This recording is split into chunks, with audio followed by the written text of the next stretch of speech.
유명한 야베스의 기도이죠.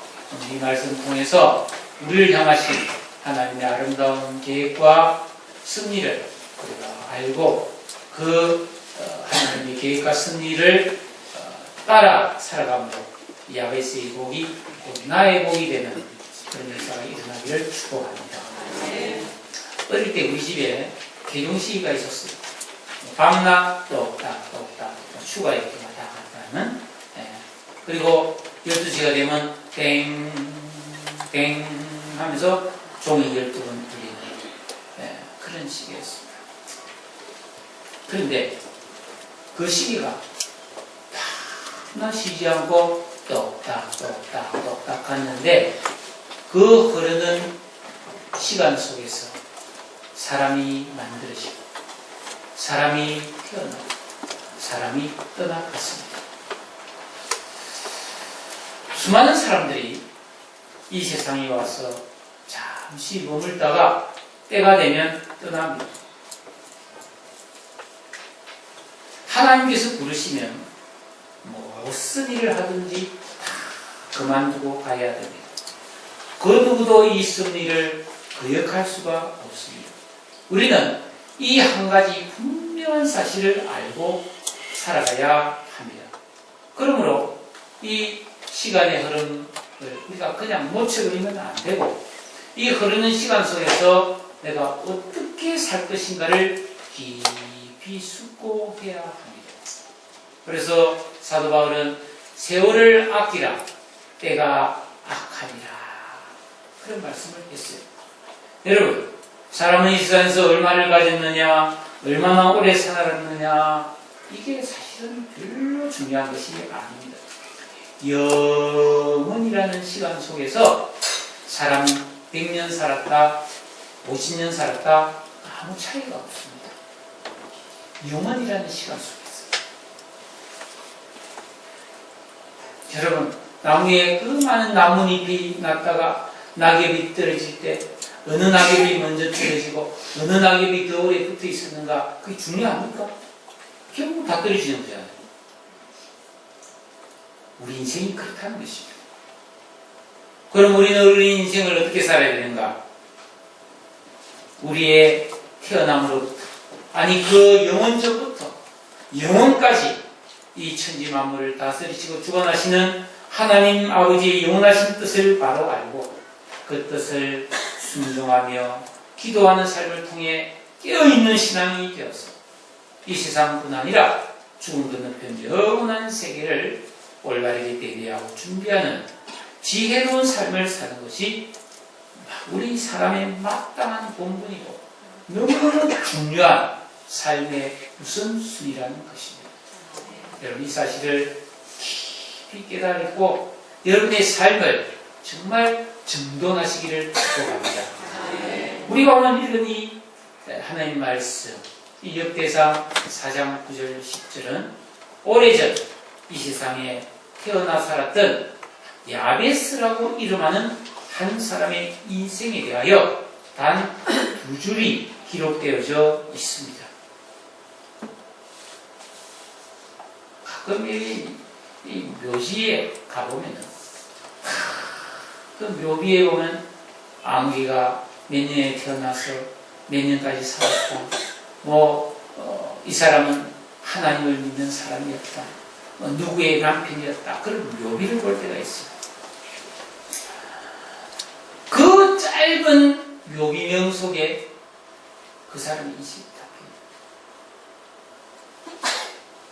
오늘 이 말씀 속에 야베스라는 한 사람의 인생이 녹아져 있는데 이 말씀은 짧지만 우리 인생에 대한 엄청난 영적인 비밀을 담고 있습니다.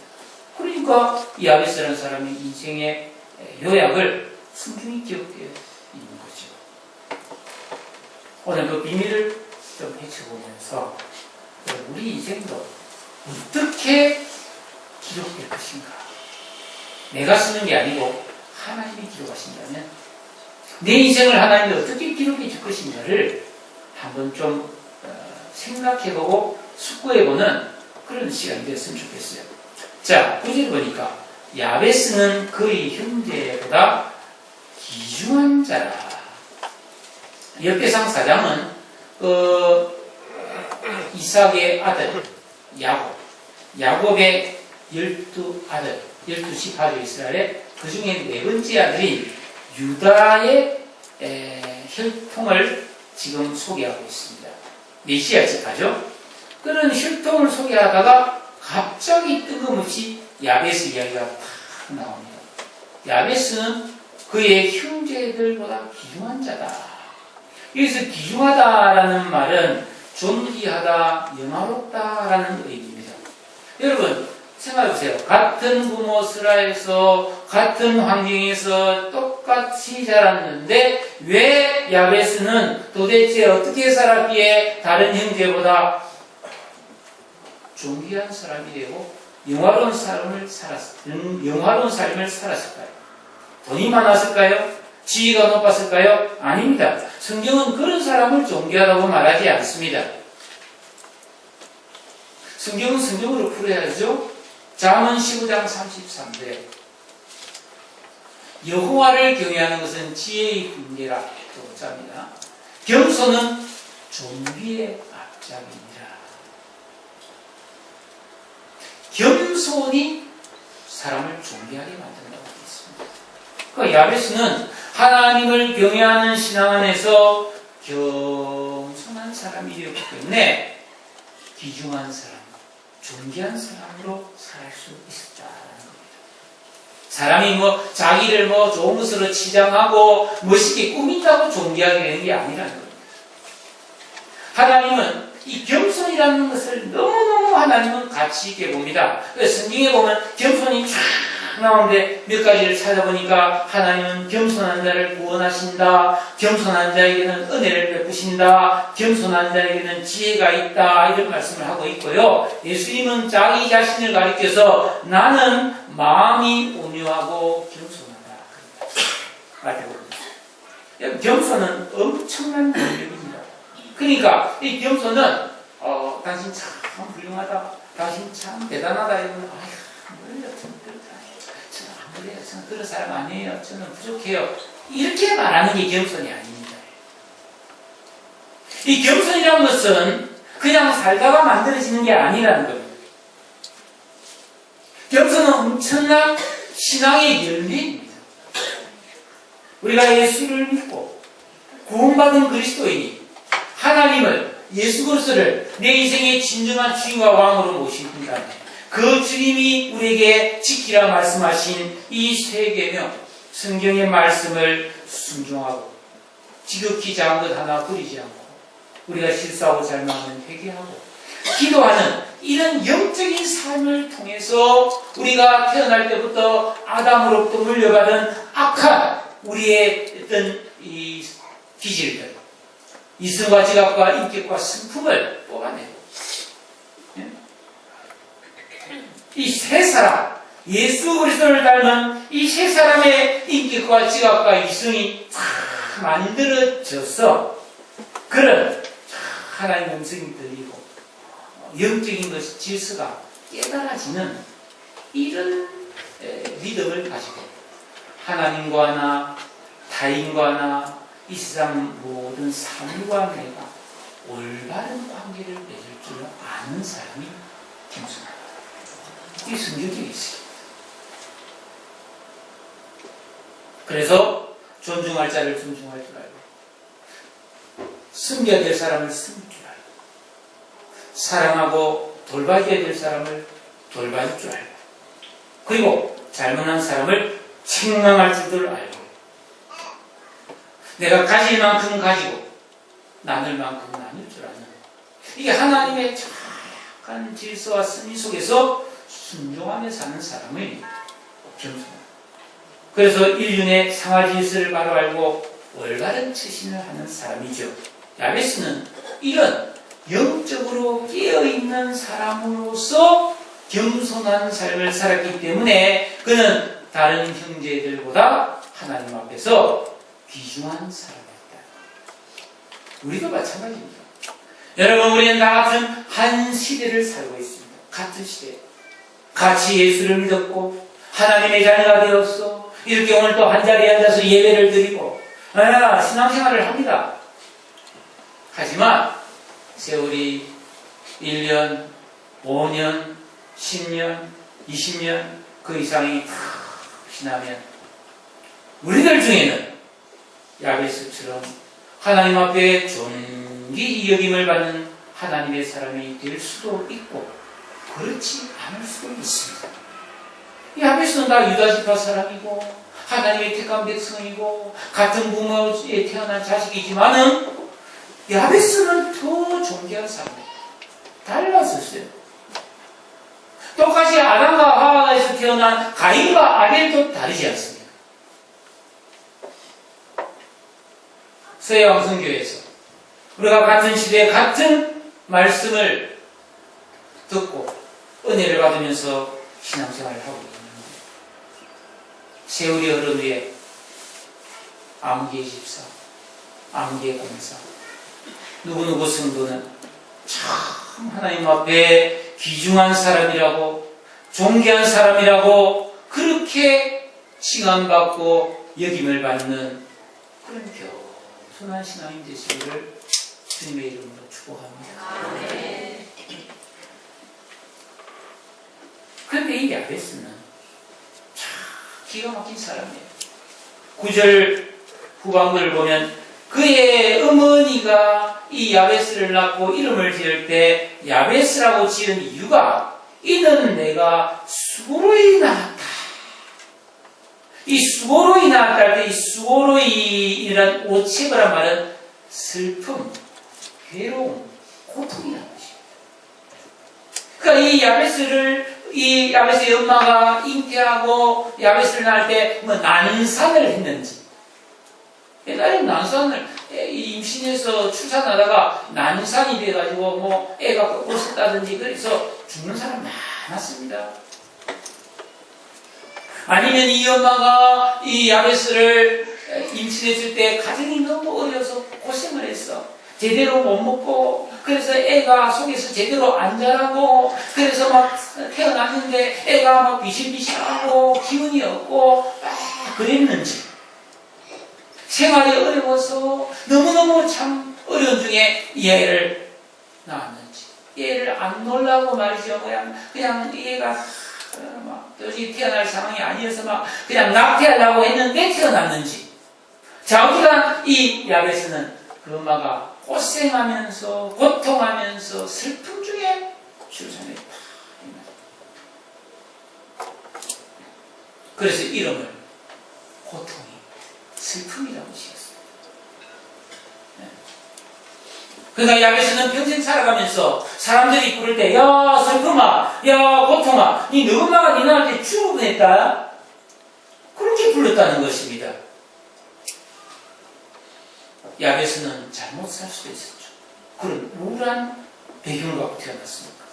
근데 야베스는 그런 어머니가 자기를 그렇게 고통과 슬픔 중에 낳아주셨다는 그 은혜를 잊지 않고 시시하게 살아가면서 깊은 믿음의 사람이 되었다는 것입니다. 여러분 야베스 이름은 결코 좋은 이름이 아니었습니다. 그러나 야베스는 하나님을 경외함으로 깨어있는 신앙이 되어서 그 이름의 어두움을 극복하고 다른 형제보다 더 존귀하고 영화로운 삶을 사는 사람이 되었다. 여러분, 사람은 태어날 때 선택해서 태어나지 않습니다. 가난한 집에 태어날 수도 있고 어려운 집안에 태어날 수도 있고 화목하지 않은 가정에 태어날 수도 있고 뭐 반대로 좋은 가정에 태어날 수도 있죠. 그러나 내가 어떤 환경, 어떤 부모의 슬하에서 어떤 상황에서 출신 배경을 갖고 태어났든지 그 이름이 뭐든지 사주팔자가 어쨌든지 그리스도인은 크기에 매어 살 수 없습니다. 복음의 능력과 믿음으로 영화롭고 존귀한 삶을 얼마든지 살아갈 수 있다는 사실을 성경은 야베스를 통해서 보여준 것입니다. 그래서 야베스는 10절에 보니까 하나님 이스라엘의 하나님께 아뢰어 이르되. 사람들은 야베스를 야 슬픔아 고통아 이렇게 불렀지만은 야베스는 이스라엘의 하나님을 부르면서 기도하는 사람이 되었다. 이것이 야베스의 인생을 바꿔놨어요. 야베스는 살아계신 하나님, 창조주여 승리주여 심판주가 되시는 하나님을 알고 기도했습니다. 여러분, 하나님을 모르면 기도 못합니다. 하나님이 어떤 분이시며 하나님이 과연 나에게 어떤 복을 주실 수 있고 하나님 내 인생을 어떻게 인도할 수 있는 분인가를 알면 기도할 수 있어요. 근데 하나님 모르면 기도한다고 하면 나중에 기도 해봤자 그렇지 뭐 기도 못합니다. 근데 야베스는 그런 좋지 않은 환경 속에서 철저히 하나님을 알고 하나님께 기도했다는 것입니다. 여러분, 어떻게 하면 우리가 하나님을 올바르게 알 수 있을까요? 하나님 보이지 않는데, 하나님은 영이신데, 하나님을 본 사람이 없는데 어떻게 우리가 하나님을 알 수 있습니까?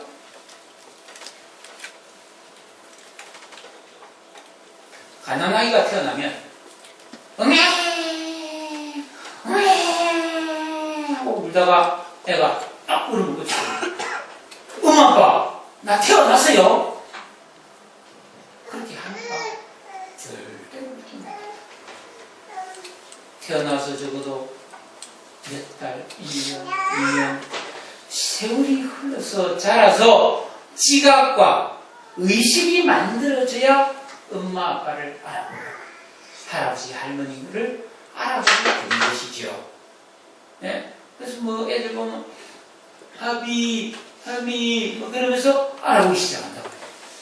그러면 좋다고 막 얘가 나를 알아봤다고 막 좋다고 그러잖아요. 마찬가지. 우리가 예수 믿고 거듭나고 중생했죠. 다시 태어났단 말이죠.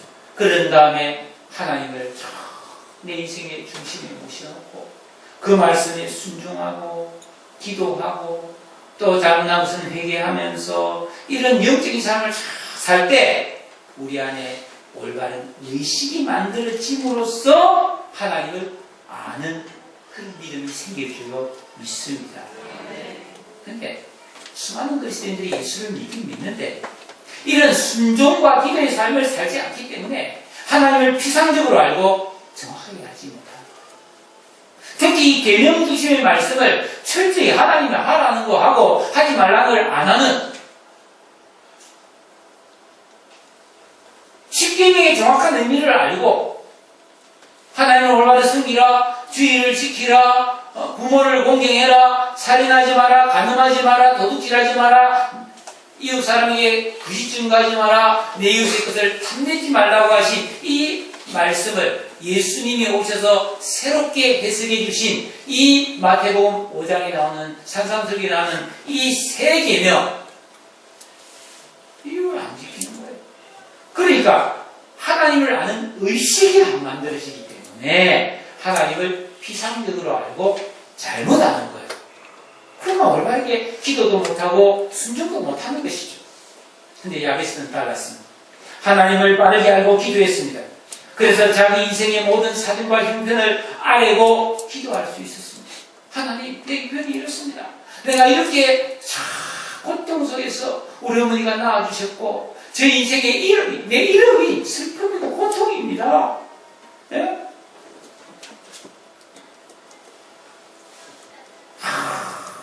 그 기대.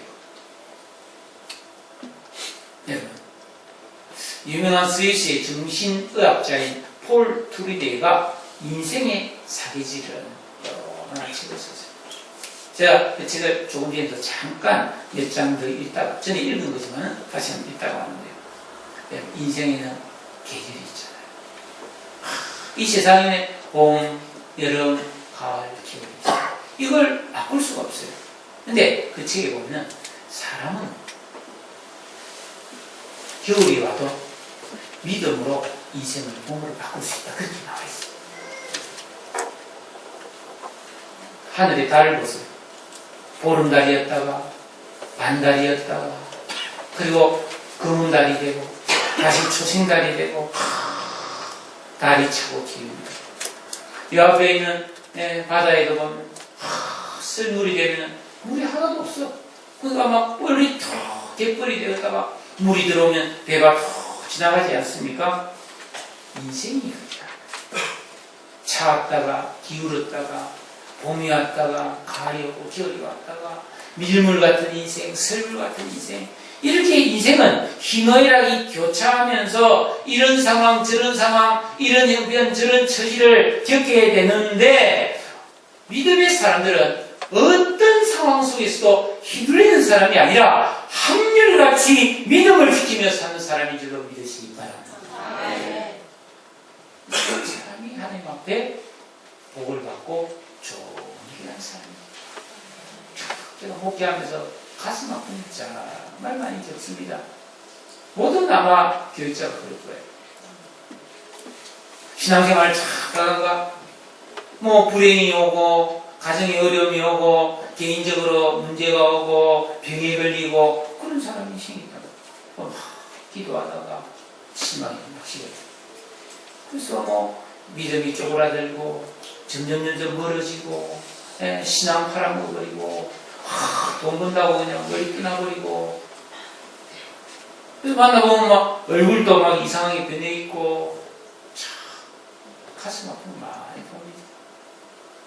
좀 그런 일 겪으면 정말 괴롭습니다. 여러분, 우리는 영혼을 사모하며 사는, 영혼에 잇대어 사는 사람 아닙니까? 이 세상은 결국이 아니지 않습니까? 여러분, 참 말이 제가 쉽게 하는 것이 아니라 저도 똑같은 형편이 있거든요. 고난이 오면은 고난 속에서 더 하나님을 믿는 아름다운 신앙을 붙드는 그런 우리가 돼야지. 뭐 좋을 때 믿고 뭐 힘들 때는 뭐 신앙 팔아먹고 그러면 그게 무슨 신앙입니까? 죽은 후에도 우리는 하나님을 믿는 사람입니다. 여러분 삶에 고난이 오더라도 하나님을 더욱더 사랑하며 감사하며 기도하는 사람이 되시기를 축복합니다. 네.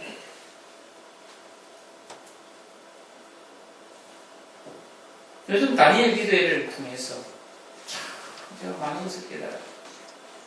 지난 수요일에는 그 브라이언 박이라는 목사님이 설교를 했는데, 그 제가 잘 아는 러시아, 우크라이나의 윤상수 선교사님 친구예요. 3년 전에 우리 교회 보내주겠다고 부흥회라고 그러더라고. 내가 그 텔레비에서 막 보니까 너무 강해. 감당이 안 될 것 같아서 내가 다음에 합시다. 밀어놨어요. 오라 언제든지 오게 할 수는 있습니다. 이 목사님이 중학교 때 미국으로 이민을 갔어요. 온 가정이. 가서 이 사람의 어릴 때서 오는 부자라. 이를 악물고 막 열심히 공부해서 명문대를 나오고, 여러분, 변호사가 600명이 있는 법률에서 치릅니다. 거기서 자기는 돈을 벌어보겠다고 변호사가 되겠다고 로스쿨을 다니고 막 그랬는데, 어느 날 잡지를 보니까 미국의 월가에 정권한 사람이 돈 많이 번다는 소리 듣고 직장을 바로 사표내고 굴러가고 했어요. 거기서요, 죽으라고 열심히 일해가지고 26살에 부사장이 됩니다. 세계에서 제일 큰 증권회사였어요. 그래서 매일 하루에 집 몇 채 되는 돈을 버는 거예요. 좋은 차도 사고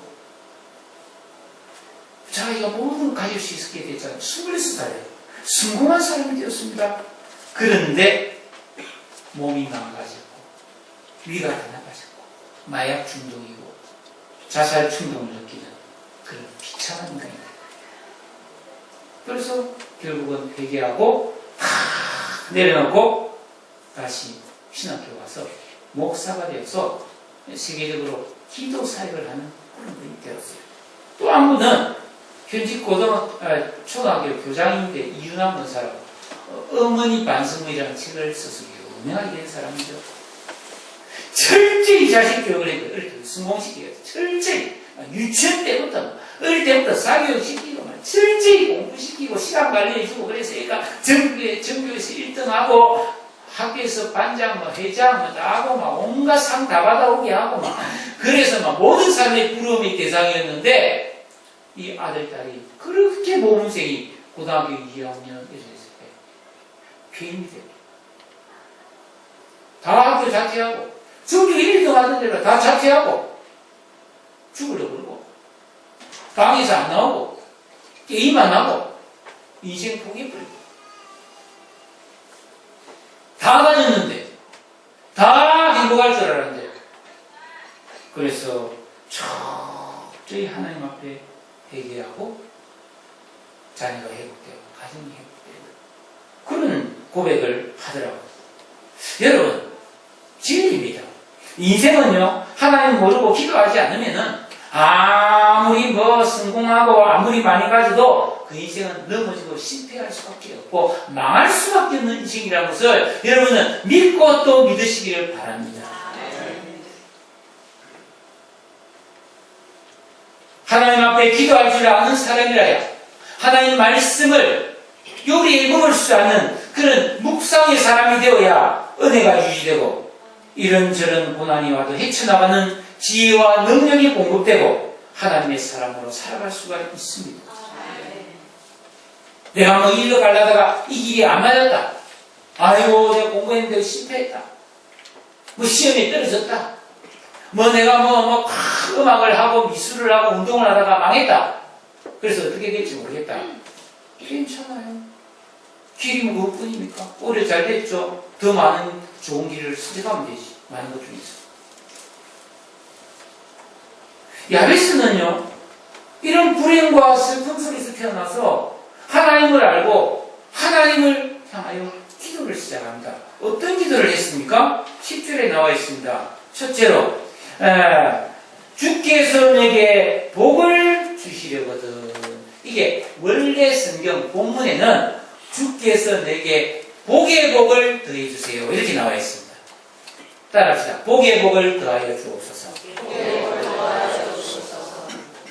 이 야베스는 자기 인생에 드리워진 그런 불행과 슬픔을 벗어나기 위해서 하나님 앞에 그냥 복을 달라고 한 게 아니고 복의 복을 더해달라고 기도했습니다. 이 복의 복을 더한다는 의미가 뭔지 제가 연구하다가 진짜 손바닥을 쳤습니다. 그렇구나. 이게 진짜 기도구나. 단순히 복 달라는 것은 기도도 아니구나. 이렇게 생각을 했어요. 여러분, 우리가 예수를 믿고 구원받은 다음에 하나님을 참 사랑하고 성경 말씀에 순종하고 기도하면서 열심히 성실하게 정직하게 최선을 다해서 살고 기도하면 하나님 복 주시죠. 그래서 가정이 좋아지고 자녀가 잘 자라고 경제적으로도 풍족하게 되어서 복을 누리게 되었다. 그러면 많은 사람이 나태해집니다. 많은 사람이 하나님과 멀어집니다. 많은 사람이 타락해버립니다. 그 돈 쓰는 재미에 놀러 다니느라. 여러분이 돈이 있으면요, 이 돈을 써야 될 거 아닙니까? 많이 있으면. 이 돈을 쓰려면은 뭐 해야 됩니까? 놀아야 됩니다. 돌아다녀야 된다. 그러면 가정도 문제가 되고 인간도 문제가 되게 되죠. 여러분 솔직히 돈 가지고 맛있는 거 사고봤자 얼마 쓸 수 있겠어요? 좋은 거 사봤자 몇 벌 사겠어요? 이 세상은 돈 갖고 죄질 일이 더 많죠. 좀 많이 봤습니다. 해보진 않았지만 돈이 없었으니까 돈 가진 사람이 못된 짓 하는 너무너무 많이 봤습니다.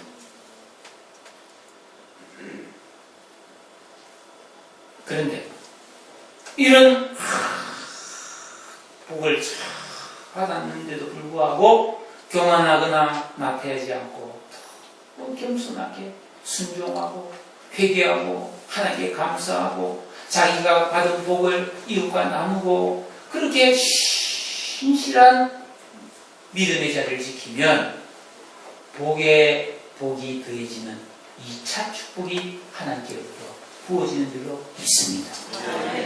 야베스는 그걸 단순히 부자 되고 단순히 성공한 그런 거 말고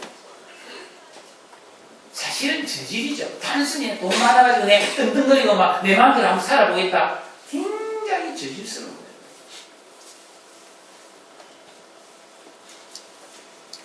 그런 2차 축복을 받을 때 평강이 오고 존귀함이 오고 깊은 영의 세계가 열리는 줄로 믿습니다. 숨겨 보세요. 겨자씨가 땅 하늘에 땅에 떨어지면 그 겨자씨가 자라서 나무가 되고 그 그늘에 새들이 와서 깃들인다. 엄청난 축복이죠. 권세죠. 하나님의 것이 되고 아브라함과 다윗처럼 하나님과 친밀감을 누리는 복이 오는 거죠. 그래서 고린도전서 2장 9절에 보니까 기록된 바 하나님이 자기를 사랑하는 자를 위하여 예비하신 모든 것은 눈으로 보지 못하고 귀로 듣지 못하고 사람의 마음으로 생각하지도 못한다. 왜? 하나님의 은혜는 다함이 없어요. 단순히 뭐 가슴 좀 찌릿하고 눈물이 좀 나는 그런 수준이 아닙니다. 깊도다 하나님의 지혜와 지식에 부유하며 그의 판단은 청량할 수가 없고요. 만물이 주께로부터 나오고 만물이 주로 말미암고 만물이 주께로 돌아가고 영광과 권능이 세세무궁토록 하나님께만 있습니다. 야고보 1장 17절에도 온갖 좋은 은사와 온전한 선물이 위로부터 빛들의 아버지께로부터 내려온다고 되어 있어요. 여러분, 하나님의 은혜의 세계는 한이 없어요. 받고 받아도 새롭고 깊고 아름다운 것입니다. 여러분, 그리스도인들은 이런 복을 구하고 누릴 수 있는 하나님의 자녀인 것을 믿으시기를 바랍니다. 야고보가 이런 복을 바랍니다. 그러니까 야고보는 보통 사람이 아니에요. 엄청난 영적인 사람이었다는 겁니다. 나의 지역을 넓히시고 나의 삶의 영역, 뭐 아파트 평수도 포함되겠죠. 나의 영향력, 나의 승림의 영역, 내가 나에게 오는 기쁨과 행복의 영역이 넓어지는 거죠. 단순히 돈, 단순히 요거 그게 아니고 정말 엄청난 것에서 복들입니다. 어떻게 하면 이런 나의 복의 지경이 넓어질 수 있을까? 자기가 막 자기 삶을 넓히려고 막 인맥을 넓히고 막 여기 쫓아다니면서 막 감투 쓰고 막 그거는요 지경이 넓어진 게 아니고 고생 지경이에요. 창세기 26장에 보면은 재미난 이야기가 나와요. 아브라함의 아들 이삭이 부자가 됐잖아요. 그래서 열심히 농사 짓고 양을 치고 사는데 가나안에 흉년이 들어온 거예요. 비가 안 오니까 양을 먹일 수 없고 농사를 지을 수도 있고 굶어 죽게 되니까 참다가 안 돼서 모든 가족들을 이끌고 애국으로 먹고 살기 위해서 내려가는 거예요. 근데 하나님은 택한 백성이 가나안 땅에 있어야지 떠나는 걸 싫어하시더라고요. 그래서 내려가는데 남쪽 지역에 그랄이라는 땅에 딱 도착했는데 하나님이 딱 이삭에게 나타나서 야 이삭아 너 가지마. 너 애굽으로 가지마. 이 땅에 머물러. 여러분 이 말씀은 뭐 순종하면 되는 것 같지만 아니에요. 순종하면 목숨을 끊어야 돼요. 왜? 물이 없고 낯선 땅에서 흉년인데 어떻게 살아요? 너 머물러. 이삭이 예 하나님 하고 다 머뭅니다. 그리고 거기서 살아야 되니까 당장 밥에 먹고 가축들 물 먹여야 되니까 종들이 막 땅을 팝니다. 그랬더니 놀랍게도 우물이 탁 터져서 물이 쫙 나옵니다. 여러분 지금도요 우물 파는 거 쉬운 게 아닙니다. 집 가서 기도원에요 물이 부족해가지고 구멍을 기계가 와서 뚫어가지고 3개를 뚫어가지고 물을 제대로 못 얻었어요. 어렵습니다. 돈도 많이 듭니다. 근데 종들이 물이 탁 터진 거예요. 와 물이 나온다. 이제 살았다. 그런데 그랄의 원주민들이 몽둥이 들고 무기를 들고 야 이거 우리 거야. 우리 땅이야. 어디서 남의 땅에 들어와서 우물을 파. 확 뺏어버려. 이삭이 아무 소리 안 하고 땅에서 옮깁니다. 또 땅을 팝니다.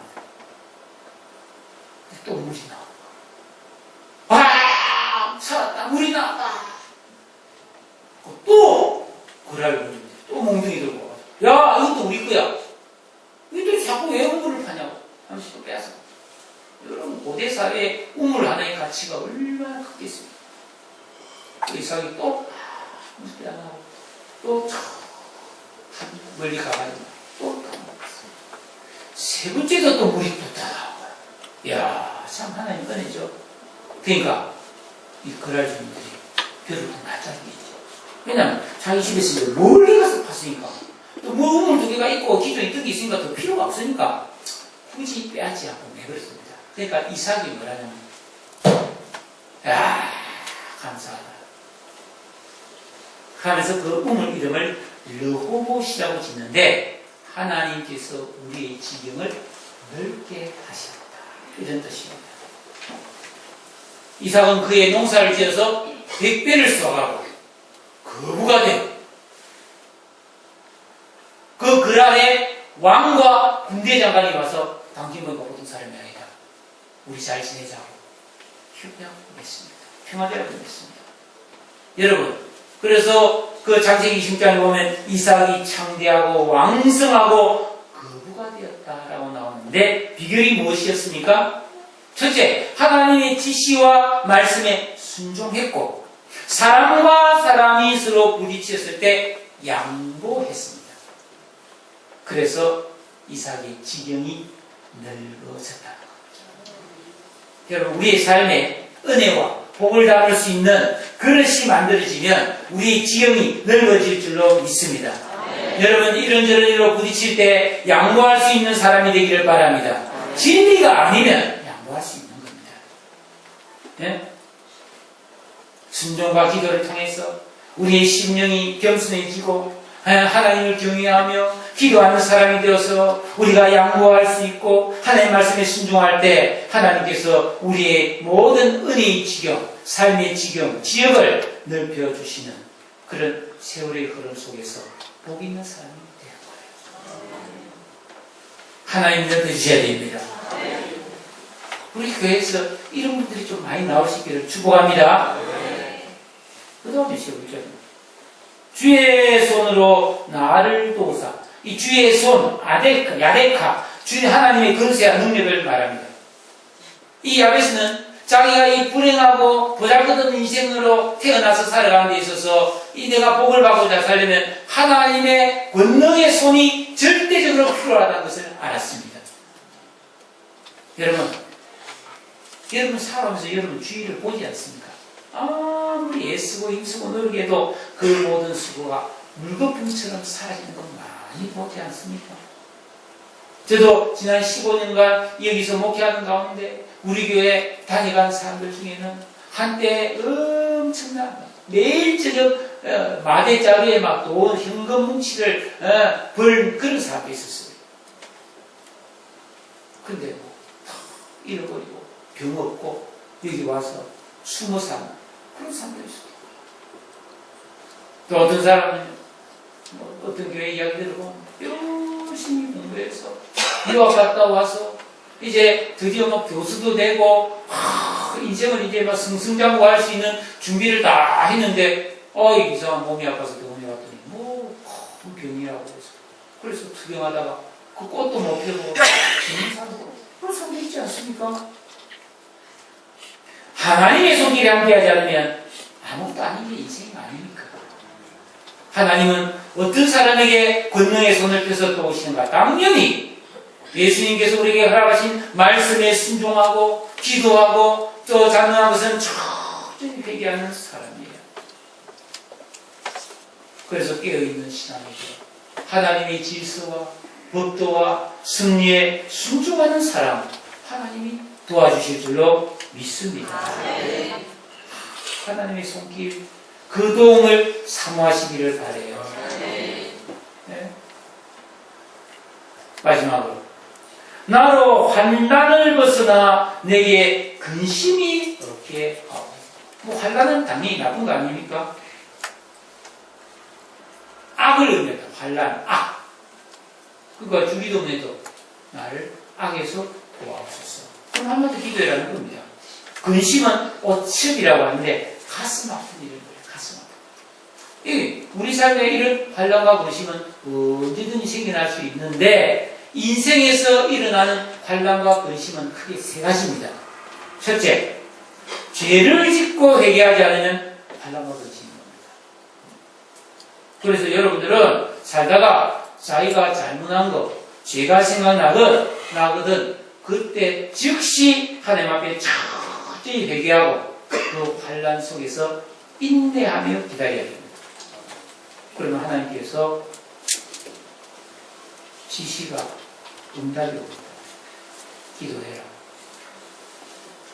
금식해라, 근심해라, 순종해라. 이런 말씀이 왔을 때 순종하면 그 환란을 벗어납니다. 두 번째로 나를 다듬는 환란이 있습니다. 내가 잘못한 게 없는데 어떤 승리적으로 또 주님을 따라 살아갈 때 나의 기질, 나의 잘못된 습관, 나의 어떤 잘못된 생활 이런 거를 고치기 위해서 환란이 올 수 있습니다. 그럴 때는 그 환란을 통해 인내하면서 내 기질을 다듬으면 환란이 벗어납니다. 안 그러면요 평생 이 자기 잘못된 기질을 안 고치면 그것 때문에 늘 고통을 겪게 돼요. 마지막 세 번째로는 내가 그런 것도 없는데도 불구하고 그냥 잘 믿는데 오는 환란이 있습니다. 이럴 때는 어떻게 되냐? 끝까지 양보하거나 타협하지 말고 올바른 믿음을 끝까지 지켜야 되는 거예요. 그러면 팔복의 나무처럼 의를 위해서 고난받는 자에게 천국이 많은 복이 주어진다고 되어 있어요. 야베스는 이런 환난과 근심을 인내하면서 회개하면서 벗어나게 해달라고 기도하는 사람이었다라는 것입니다. 자, 야베스는 딱 대단한 사람이다. 결과적으로 하나님께서는 이 야베스가 기도하며 구하는 것을 다 허락해 주셨다라고 말씀을 맺고 있습니다. 여러분, 이 야베스는 고통과 슬픔이라는 이름으로 이 세상에 살면서 자신의 인생에 짙게 그려진 불행과 환난과 근심을 벗어나는 유일한 길은 오직 역사와 인생의 진정한 주인이신 하나님을 알고 그 기쁘신 뜻대로 그 말씀에 순종하면서 겸손하게 기도하는 길밖에 다른 길이 없음을 알았던 사람이에요. 여러분 인생에 이런저런 고난이 오고 시련이 오고 감당할 수 없는 일이 왔을 때 하나님 외에 다른 길이 있습니까? 그럼 그 길로 갔어요. 근데 그 길이 없다면 평안할 때부터 이런저런 환경 어떤 상황 속에서도 흔들리지 말고 잘 돼도 교만하지 말고 복되어도 자만하지 말고 어려워도 낙심치 말고 항상 변함없이 한결같이 기도하고 순종하는 거룩한 믿음의 사람들이 되어서 은혜를 받아 누리기를 바랍니다. 바른 믿음만이 우리 인생의 방향, 환경, 수준, 질, 영혼을 바꾸는 능력이 됩니다. 여러분 단순히 야베스가 복을 받았네, 야베스의 축복 할 것이 아니라 그가 가졌던 믿음의 비밀을 알고 그 길을 가는 우리가 될 수 있기를 축복합니다. 나그네의 인생입니다. 잠시 머물렀다 가는 길입니다. 겸손과 양보와 순종과 기도의 사람이 되어서 야베스의 축복, 나의 축복 되기를 주님의 이름으로 축복합니다. 기도하겠습니다. 다같이 우리 한번 기도합시다. 하나님, 이 야베스처럼 겸손과 양보와 순종과 기도의 사람이 되게 해 주옵소서. 그래서 나로 환난을 벗어나 근심이 없게 하시고 복의 복을 더하여 받는 그런 지역이 넓어지는 그런 존귀하고 영화로운 인생이 되게 해달라고 다 같이 한번 통성으로 기도하겠습니다. 사랑해 주님 감사와